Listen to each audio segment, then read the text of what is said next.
Hello সবাইকে, আজকে আমরা চলে গেছিলাম দক্ষিণেশ্বরে মায়ের পুজো দিতে। দিনটা ছিল মঙ্গলবার, চৈত্র মাসের শেষ দিন। এখন আমরা সবাই মন্দির প্রাঙ্গণের মধ্যে প্রবেশ করলাম। চলো মন্দিরের আশেপাশটা তোমাদের সাথে একটু শেয়ার করি। এবার আমরা গঙ্গা স্নান করে পুজো দিয়ে নিলাম। তারপর আমাদের নতুন গাড়িটার পুজো দেওয়ার জন্য একটা ব্রাহ্মণকে ডেকে আনলাম। উনি ভালোভাবে আমাদের গাড়িটাকে পুজো দিলেন। আর সেদিন যা মারাত্মক গরম পড়েছিল, আমাদের সবার নাজেহাল অবস্থা হয়ে গেছিল। গাড়ির পুজো দিতে প্রায় 11:30 বেজে গেছিল। এখন আমরা একটু অঞ্জলি দিয়ে নিচ্ছিলাম।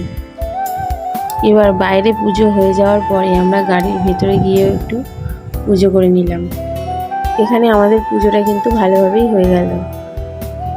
আর এবার আমি সমস্ত ঠাকুরের উদ্দেশ্যে ফুল দিলাম। আর তোমাদের দাদাভাই এখানে নারকেল ফাটিয়ে গাড়ির 4টি চাকায় ভালো করে জল দিয়ে নিল। তারপর আমরা সবাই মিলে একটু ফটো তুললাম। আমার এই ভিডিওটা যদি তোমাদের ভালো লেগে থাকে তো প্লিজ লাইক, শেয়ার, সাবস্ক্রাইব করে দিও। বাই।